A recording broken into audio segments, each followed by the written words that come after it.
네, 우리 몸에 이상이 있다면 정밀 진단을 통한 원인 분석이 가장 중요하겠죠. 부동산도 마찬가지입니다. 여러분들의 부동산 시장을 꼼꼼하게 진단해 드리겠습니다. 부동산 MRI 시간 이어가도록 할게요. 오늘 함께해 주실 주치의 선생님 소개해 드리도록 하겠습니다. 투미부동산연구소의 김재경 소장님 자리해 주셨습니다. 안녕하세요. 네, 안녕하세요. 당신의 부동산 주치 김지영 소장입니다. 각종 부동산 이슈들 중에서 알아두면 도움이 되는 그런 이슈들 꼼꼼하게 살펴보는 시간 가져보도록 하겠습니다. 네, 오늘 저희 MRI 시간 MRI처럼 아주 꼼꼼한 진단 부탁드리도록 하겠습니다. 자, 오늘의 응급 환자 화면으로 만나보겠습니다. 보여주시죠. 네, 바로 노후주택의 증가입니다.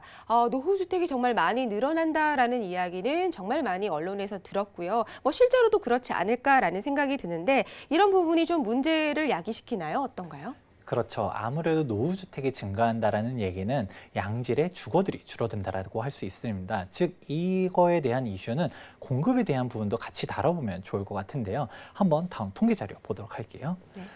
공급에 대한 내용입니다. 사실 2017년도, 18년도, 19년도 이게 이렇게 공급에 대한 지역별 자료들 정리해 보았는데요. 보시게 됐을 때 2017년도 38만 가구, 2018년도 49만 가구 정말 많습니다. 그렇다 보니까 아마 몇 년 전부터 얘기가 많았어요. 2018년도에 공급 과잉이다 보니까 부동산 가격이 폭락할 것이다 이런 얘기도 많았는데 혹시 기억나시나요? 그럼요. 언론에서도 굉장히 많이 다뤘던 얘기 같습니다. 아무래도 공급량이 늘어나기 때문에 부동산 가격이 하락할 것이다라는 전망을 많이들 했는데요. 그렇죠. 그런데 2018년도 이미 다 지났잖아요. 가격 떨어졌나요? 떨어지지 않았죠. 오히려 지역별로 상승한 곳도 더 많았던 걸로 기억하는데요. 네, 사실 이게 중요한 포인트입니다. 사실 방금 전에 봤었던 것처럼 통계를 보면 공급량이 많은 건 사실인데 왜 부동산 가격이 올랐는가? 그것도 사실 지역적으로 디테일하게 봐야 된다는 점 보실 수 있습니다. 한번 다시 통계를 보시게 되면 전국적으로는 공급량이 많은 건 사실이에요. 그런데 서울 같은 경우는 공급량이 전체적으로 좀 적습니다. 지금 2018년도 같은 경우는 4만 3천 가구 이렇게 들어오게 되는데요. 오히려 공급량이 가장 많았었던 거는 경기도였고요. 하지만 경기도도 우리가 공급을 생각하면 수요도 생각해야 되겠죠. 네. 인구가 즉 수요라고 할 수 있는데 인구 대비해서 봤을 때는 경기도도 충분히 수용할 수 있을 만한 공급이었다라고 얘기를 합니다. 오히려 지역적으로 봤을 때는 인구 대비해서 정말 공급량이 많았었던 데들이 정말 많았고요. 이러한 공급 과잉으로 인해서 오히려 지방 같은 경우는 일부 지역들 같은 경우 가격이 떨어지는 데들도 나오고 있다는 것들 알 수 있습니다. 그 지방 같은 경우는 요즘 가격대가 많이 떨어지고 있잖아요. 부산도 많이 떨어지고 있다 이런 얘기도 나오는데 하지만 지방이 다 떨어지냐 하면 올라가는 지역도 있다는 사실.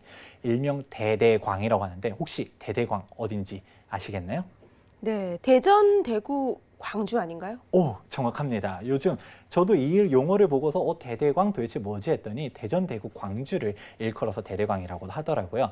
지금 지방 다른 지역들은 다들 떨어지고 있는데 대전, 대구, 광주는 올라가고 있다. 그런데 그 이유가 뭐냐라고 하면 이 표에 답이 있다는 것이죠. 대전, 대구, 광주를 한번 보시게 되면 다른 지역과 대비했을 때 신축 아파트 공급이 상대적으로 적다라는 것을 알 수가 있는데요. 이렇게 공급량들 아주 중요한 포인트라고 할 수 있습니다. 그렇다 보니까 자, 다음 통계 자료 한번 또 보도록 할게요. 공급은 지역적으로 봐야 된다는 얘기 중요하다라고 얘기했었는데 전국적으로 봤을 때는 사실 또 이 공급량이 2018년도를 정점을 찍고서 계속적으로 줄어들고 있다는 사실도 중요한 포인트입니다. 그렇다 보니까 언론에서는 좀 더 자극적인 기사들을 쓰면서 부동산 가격이 떨어질 것이다 얘기를 해야 되는데 2018년도에 정점을 찍었는데도 부동산 가격 하락이 안 나타났는데 지금 19년도 들어온 시점에서 공급 과잉 때문에 떨어진다고 얘기하기에는 좀 아무래도 논리가 많이 약해져서 얘기가 안 나오는 것이죠. 네, 그렇군요. 지역별로 공급량을 잘 좀 세세하게 살펴볼 필요성이 있다라는 말씀 좀 주셨습니다. 그리고 역시나 또 지역별로 달랐고요. 언론에서 다룬 얘기는 굉장히 많습니다만 일이 일비하시지 마시고 정확한 정보가 무엇보다 중요할 것 같습니다. 자, 그렇다면 이제 간혹 부동산 공급이 중요한 것이 아니다. 공급은 굉장히 충분하다. 이렇게 말씀하시는 분들도 굉장히 많거든요. 그렇죠. 현재 정부도 초반에 얘기할 때 수요 억제 정책으로만 하면서 공급이 중요한 게 아니다 이런 얘기를 했는데 사실 그 이유 중 하나가 바로 주택 보급률이라고 할 수 있습니다. 한번 표를 보실까요? 보시게 되면 주택 보급률입니다. 통계청에서 나온 자료이고요. 2008년도에 전체 주택 보급률의 숫자가 100을 넘어가 있는 상태입니다. 가장 마지막 통계가 2017년도에 나온 103%인데요. 이걸 근거로 해가지고 공급은 충분하다. 지금 투자 수요 때문에 이게 오히려 집이 부족한 거지 집을 더 많이 짓는 거는 유의미지 않다라고 얘기하는 사람들도 있습니다. 근데 이 부분들은 두 가지의 맹점이 하나 있습니다. 일단 첫 번째 포인트 같은 경우는 지역별로 보지 않았다는 것이죠. 먼저 봤을 때 이건 전국적인 공급량이에요. 농촌에 집이 얼마나 있는지 뭐 사실 우리나라도 보게 되면 빈집들 되게 많거든요. 빈집 통계들도 나 보게 되면 생각보다 빈집들 농촌이라든지 거주 가치가 없는 데들의 빈집들이 있는데 이런 부분들도 다 포함한 거라는 거죠. 그래서 보시게 되면 서울 같은 경우는 2017년도 기준으로 해가지고 주택 보급률이 96%라는 거. 그렇다면 지역별 차등을 둬야 된다. 이게 첫 번째 포인트고요. 두 번째 같은 경우는 이게 주택의 양질의 주택인지 아닌지도 다 거림없이 전체 주택들 다 포함한 수치라는 것입니다. 얘기했던 것처럼 서울 같은 경우는 주택 보급률이 96%예요. 근데 이 중에서도 빌라 지역이라든지 뭐 산동네라든지 달동네 이런 부분들도 다 포함한 숫자라는 것이죠. 영화 보다 보면 정말 거주하기 어려운 막 반지 앞방 이런 데들도 다 주택 한 채로 들어가서 나온 통계다 보니까 이런 것들 진짜 우리가 거주를 희망하는 지역들이 얼마나 있는지 꼼꼼하게 봐야 된다는 것입니다. 네, 역시나 통계 자료를 좀 살펴볼 때는 여러 가지로 꼼꼼한 분석이 진짜 필요하다는 생각도 다시 한번 하게 됩니다. 이 주택 보급률을 이야기할 때 뭐 지역별로 좀 살펴봐야 되는데 역시나 빈집이나 노후주택을 포함해서 나온 비율과 수치라는 점 꼭 기억하셔야 될 것 같습니다. 자, 그렇다면 오늘의 주제 노후주택, 주거 환경이 좀 열악한 지역이 계속 늘어난다. 이런 뜻인 것 같은데 맞는가요? 네, 맞습니다. 아무래도 노후주택들이 늘어난다는 것, 양질의 주거 환경들이 점점 줄어든다라고 할 수 있는데요. 지금도 노후주택들이 정말 많은데 향후 10년 뒤, 20년 뒤가 되면 정말 사람들이 살기 어려운 집들이 많이 늘어난다는 것이죠. 한번 통계 자료 보도록 할까요? 보시게 되면 30년 이상이 되는 노후 아파트의 누적 추이에 대한 통계입니다. 보시게 되면 이미 구도심이었던 서울 같은 경우는 노후주택들이 계속적으로 늘어나고 있고요. 경기도 같은 경우도 이제 순차적으로 노후주택들이 이제 30년 차가 넘어가는 주택들이 급증하게 됩니다. 그렇게 되게 되면 아무래도 사람들이 신축 아파트를 많이 선호하게 되는데 거주 환경이 열악한 집들이 많이 늘어난다는 것이죠. 즉 주택 공급이 사람들이 충분하다라고 얘기하는 것 중 맹점이 사실 낡아가는 좀 거주 환경에서 경쟁에서 탈락하는 주택들이 늘어난다는 점, 이 부분도 한번 보실 필요가 있습니다. 자, 다음 자료 한번 보도록 할게요. 지금 이를 보다 적극적으로 알려면 바로 연기 신도시, 일기 신도시가 연차가 이제 다가온다는 점 알면 좋을 것 같습니다. 우선 연기 신도시 같은 경우는 무엇이냐라고 하면 전두환 전 대통령 때 500만 호 건설 공약에 따라서 지어졌었던 목동과 상계동을 얘기합니다. 사실 정식적으로는 연기 신도시라는 명칭은 아니었지만 그 이후 1기 신도시, 2기 신도시, 3기 신도시 이렇게 명칭이 지어지다 보니까 뭐 연기 신도시라고 부르는 사람들이 많은데 얘네들이 지어진 게 벌써 보시게 되면 85년도에 입주하기 시작했어요. 지금 이제 얼마 안 있으면 뭐 이제 30년, 40년 금방 이제 지나가게 되는 거거든요. 네. 그러고 일기 신도시 같은 경우도 진짜 입주하기 시작한 데들 일산이니 중동이니 목동, 삼본, 분당 이렇게 있는데 91년도에서 92년도에 순차적으로 이제 입주를 하기 시작했었습니다. 얘네도 금방 30년 차가 돼간다라는 것이죠. 이렇게 1기 신도시, 2기 신도시뿐만 아니라 그 당시 지어졌었던 다른 수많은 주택들이 노후 주택들이 점점 몰려온다는 것이죠. 그렇게 되면 이렇게 낡고 이제 오래된 주택들이 주거로서 경쟁력이 상실하게 되다 보니까 이러한 부분들 주의 깊게 보실 필요성이 있습니다. 네, 그렇군요. 연계 신도시나 일기 신도시의 경우는 입주한 이후로 시간이 좀 많이 지났기 때문에 점점 노후화된다라는 설명 주셨고요. 자, 저희 같은 비전문가 입장에서 봤을 때는 이 노후화된 지역들이 좀 다소 낡기는 했지만 구체적으로 이게 뭐 어느 정도 노후가 됐는지 어느 정도 진행이 되었는지는 잘 모르거든요. 자, 이런 경우 아파트의 노후도 어느 정도 진행이 되어 있는지 서울시 같은 경우는 어느 정도 진행이 되어 있는지 좀 궁금한데요. 네, 아무래도 서울 같은 경우는 구도심이다 보니까 노후도가 많이 진행돼 있어요. 한번 통계 한번 보도록 할까요?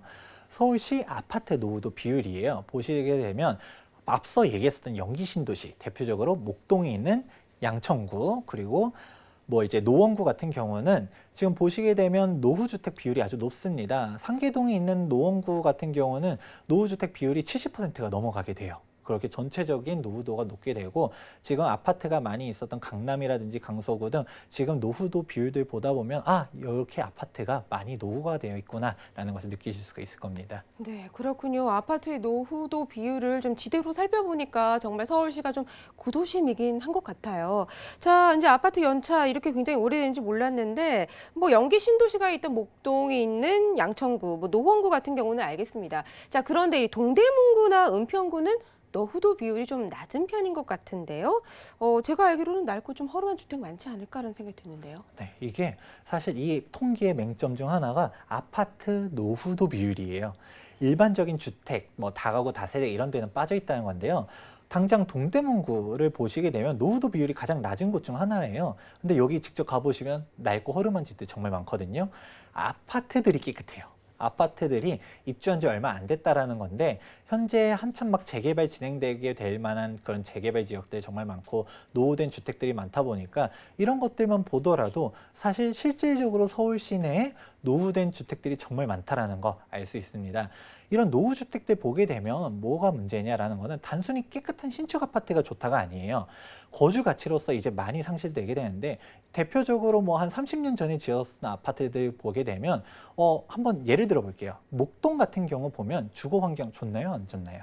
제가 알기로는 주차 대란이 엄청나다고 들었습니다. 이제 뭐 일몰만 되면 어디다 주차해야 될지 많은 분들이 좀 스트레스를 많이 받는다고 들었는데요. 그렇죠. 방금 전에 주차 대란 얘기하신 것처럼 목동 같은 경우는 대표적인 사람들이 선호하는 주거 지역 중 하나입니다. 워낙 교통이라든지 아니면 주거 환경, 거주 환경도 뿐만 아니라 학군, 대표적으로 학군 좋은 곳 중 하나가 목동이라고 하지 않습니까? 그런데 다 좋은데 아파트도 사실 좀 아직 괜찮아요. 튼튼하다고 하거든요.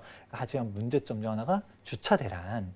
요즘 차를 뭐 한두 대씩 다들 가정마다 있잖아요. 그러다 보니까 주차를 할 때쯤만 되면 진짜 2중, 3중 주차 이렇게 하면서 주차가 너무 힘들어요. 이제 지하 주차장이 있고 없고에 따른 것도 정말 크고요. 그리고 예전에 지어진 주차장들 같은 경우 보면 지하 주차장이 있어도 주차 대수가 적은 데들도 있고 그런 것들은 아파트만 하더라도 말할 것도 없고요. 여기서 더 오래됐다고 칠게요. 한 40년 넘어가게 되면 녹물이 나와요. 우리가 지금 수질 이런 것도 되게 중요한데 대표적으로 압구정 현대아파트 같은 경우를 얘기를 들어보면 매매 가격은 정말 비싸요. 뭐 30평형대 거의 30억에 육박하는데 전세 가격 같은 경우는 한 6, 7억 정도밖에 안 하거든요. 그 이유가 뭐냐? 사실 입지가 그렇게 좋음에도 불구하고 그 금액 주고서 그렇게 오래된 주택에 안 들어가겠다라는 게 전세의 세입자들의 입장이라는 것이죠. 오히려 강북의 신축 아파트 전세 가격들이 더 비쌉니다. 이런 것들을 보았을 때 노후도가 가지고 있는 주거 환경의 열악함 이런 것들을 잘 알 수 있고 이거는 아파트만 해도 그런데 뭐 단독이라든지 빌라 이런 데들은 주차 말도 못해요. 가는 것부터가 일이거든요. 이렇기 때문에 서울시에 이렇게 오래된 주거 환경들이 늘어난다는 점 이것 때문에도 신축 아파트들의 희소성이 늘어난다라고 정리해 볼 수 있습니다. 네, 오늘은 응급환자는 노후주택이었습니다. 마지막으로 정리 부탁드릴게요. 네, 사실 이 노후주택에 주목해야 되는 이유는 사실 우리가 공급량 많다, 뭐 서울이라든지 경기도 많이 짓는다라고 해가지고 이게 진짜 순수한 공급량들이 계속 쌓이냐라고 하면 그렇지 않다라는 것이죠. 시장에서 투자 가치가 있는 상품들 중에서도 노후도가 30년, 40년 이렇게 되면서 시장에서 이탈하는 수요들이 있다라는 것인데요. 그렇다 보니까 향후 우리가 투자함에 있어서 신축 아파트가 더더욱 각광을 받는 이유들 알아보실 수 있고요. 그리고 공급이 많다라고 하는 게 아니라 실질적으로 시장 상품성이 떨어지는 주택들은 과연 얼마나 되느냐 노후도도 중요한 이슈 중 하나로 주목해 주시면 좋을 것 같습니다. 본 방송에서 제공하는 부동산 정보는 투자 판단에 대한 조언입니다. 방송에서 제공하는 부동산 물건의 가치, 가격 상승 및 가격 하락에 대해서는 방송사에서 보장하지 않습니다.